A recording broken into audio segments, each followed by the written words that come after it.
horror and fatality have been stalking some broths in all ages. Well, I think give a date to the story I have to tell. Let it suffice to say that at the period of which I speak, there existed in the interior of Hungary a settled, although hidden, belief in the doctrines of the metempsychosis. Of the doctrines themselves, that is, of their falsity or of their probability, I say nothing. I assert, however, that much of our incredulity, as the La Bruyere says of our unhappiness, Vient, pouvoir, etre, seule.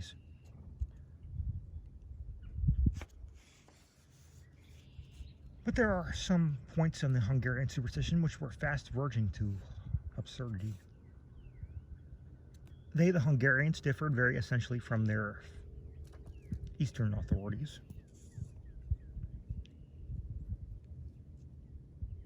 For example, the soul, said the former, I give the words of an acute, intelligent Parisian.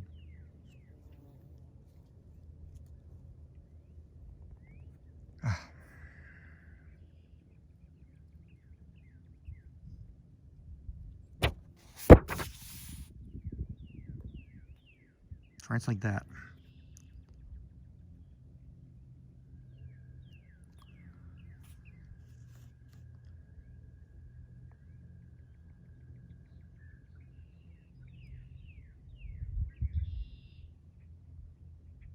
The families of the Berlitzing and Metzengerstein had been at variance for centuries. Never before were two houses so illustrious, mutually embittered by hostility so deadly. The origin of this enmity seems to be found in the words of an ancient prophecy. A lofty name shall have a fearful fall when, as the rider over his horse, the mortality of Metzengerstein shall triumph over the immortality of Berlitzing. To be sure, the words themselves had little or no meaning, but more trivial causes that give me rise, and that no longer while ago, to consequences equally eventful, besides the estates which were contiguous, had long exercised a rival influence in the affairs of a busy government. Moreover, near neighbors are seldom friends, and the inhabitants of the castle Berlitzing might look, from their lofty buttresses, into the very windows of the palace Metzengerstein, least of all to have the more than feudal magnificence, thus discovered a tendency to allay the irritable feelings of the less ancient and less wealthy Berlitzings.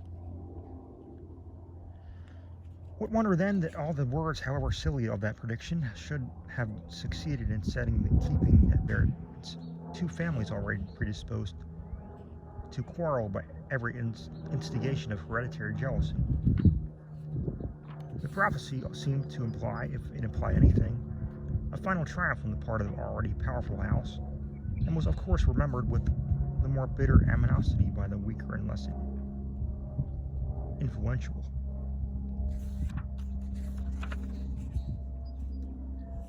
Wilhelm Count Berlitzing, although loftily descended, was at the epoch of this narrative an infirm and doting old man, remarkable for nothing but an inordinate and inveterate personal antipathy to the family of his rival, and so passionate a love of horses and of hunting that neither bodily infirmity, nor great age, nor mental incapacity prevented his daily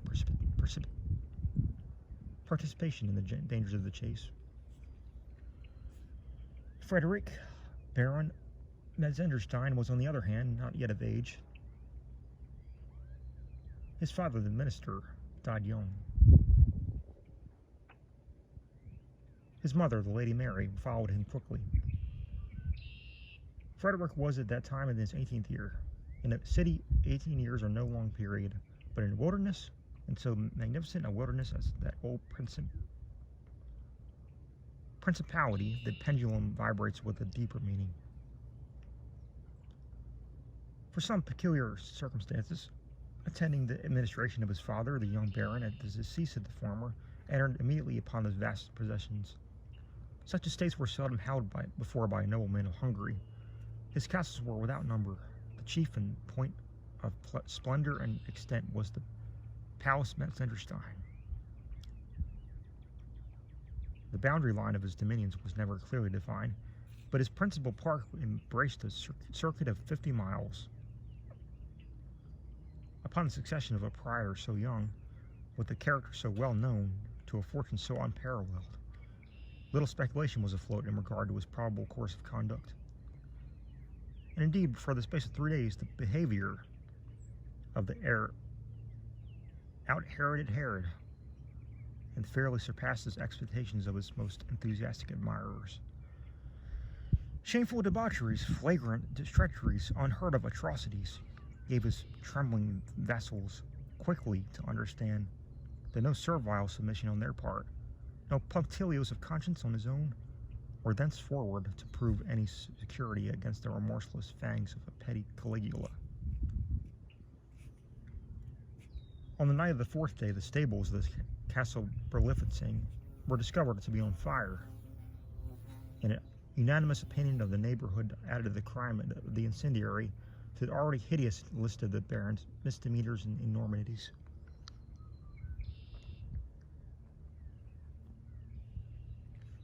But during the tumult occasioned by this occurrence, the young nobleman himself sat apparently buried in meditation in a vast and desolate upper apartment of the found palace of Metzengerstein.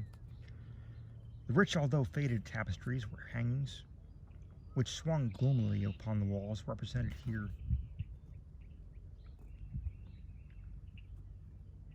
the shadowy and majestic forms of 1,000 illustrious ancestors. Here,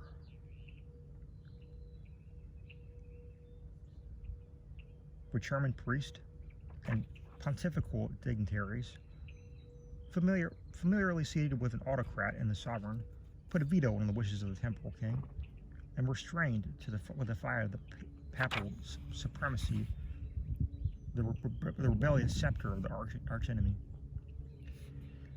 There, the dark, tall statures of the princes Metzengerstein, their muscular war horses plunging over the carcasses of fallen foes, startled the steadiest nerves with their vigorous expression, and here again, with the voluptuous and swan-like figures of the days gone by, floated away in the mazes of unreal dances to the strains of imaginary melody.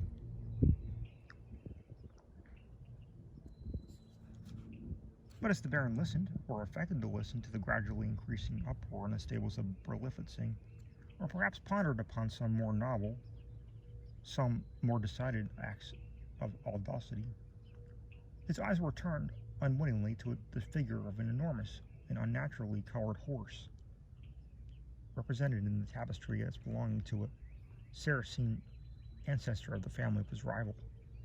The horse itself, in the foreground of the design, stood motionless and statue-like, while farther back its discomfited rider perished by a dagger of Metzengerstein. On Frederick's lip arose a fiendish expression, as he became aware of the direction in which his glance had, without his consciousness, assumed. Yet he did not remove it. On the contrary, he could by no means account for the overwhelming anxiety which appeared falling like a pall upon his senses. It was with difficulty that he reconciled his dreamy and incoherent feelings with the certainty of being awake. The longer he gazed, the more absorbing became the spell, the more impossible did it appear that he could ever withdraw his glance from the fascination of that tapestry. But the tumult, without becoming suddenly more violent, with a compulsory exertion, he diverted his attention to the glare of the ruddy light thrown by the flaming stables upon the windows of the apartment. The action, however, was but momentary. His gaze returned mechanically to the wall. To his extreme horror and astonishment, the head of the gigantic steed had, in the meantime, altered its position. The neck of the animal, before arched, had, in the meantime, altered its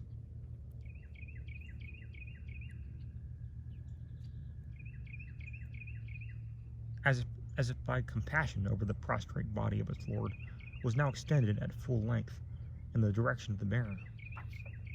The eyes, before invisible, were now an energetic and human expression, while they gleamed with a fire and unusual red, and the descended lips of an apparently enraged horse left in full view its sepulchral and disgusting teeth.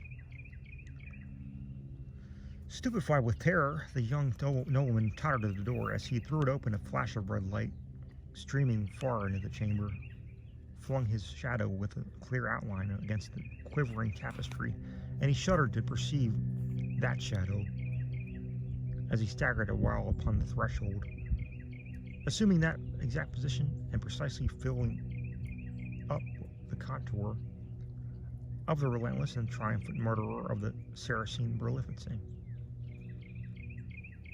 To lighten the depression of his spirits, the Baron hurried into the open air.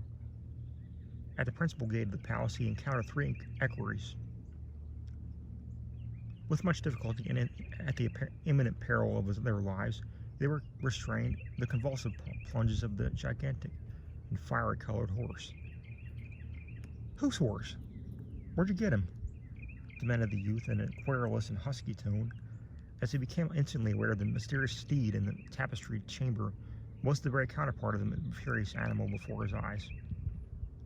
"He is your own property, sire," replied one of the equerries. "At least he is claiming by no other owner. We caught him flying, all smoking and foaming with rage, from the burning stables of the castle Berlifitzing, supposing him to have belonged to the old count's stud of foreign horses. We led him here back as an estray. But the grooms dared disclaim any title to the fig creature, which is strange since he bears evident marks of having been made a narrow escape from the flames." The letters WVB are also branded very distinctly upon his forehead, interrupted a second equerry. "I suppose them, of course, to be the initials of William von Berlifitzing, but all at the castle are positive in denying any knowledge of the horse." "Extremely singular," said the young Baron, with an amusing air, with apparently unconscious meaning of his words. "He is, as you say, a remarkable horse, a prodigious horse, although, as you very justly observe, of a suspicious and untraceable character.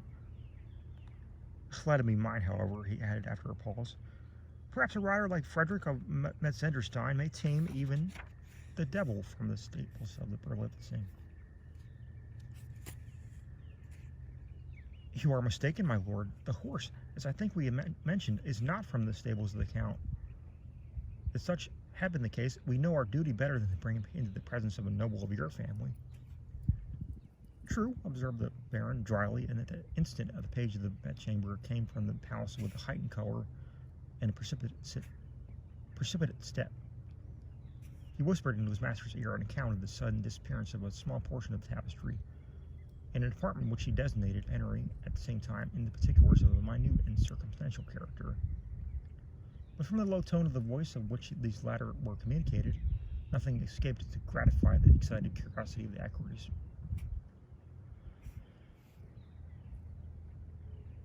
The young Frederick, during the conference, seemed agitated by a variety of emotions. He soon, however, recovered his composure, as an expression of determined malignancy settled upon his countenance, as he gave up peremptory orders that the apartment in question should be immediately locked up, and the keys placed in his own possession.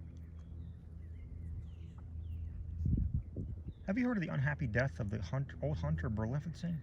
said one of the vassals to the Baron, and as, after the departure of the page, the huge steed which that nobleman had adopted as his own plunged and curveted with redoubled fury down the long avenue which extended from the palace to the stables of Metzengerstein. "No," said the Baron, turning abruptly toward the speaker. "Dead, say you?" "It is indeed true, my lord, and to the noble of your name it will be, I imagine, no unwelcome intelligence." A rapid smile shot over the countenance of the listener. "How died he?" "In his rash excursions to rescue a favorite portion of the hunting stud, he has himself perished miserably in the flames." Indeed, ejaculated the Baron, as if slowly and deliberately impressed with the truth of some exciting idea. Indeed, replied the vassal,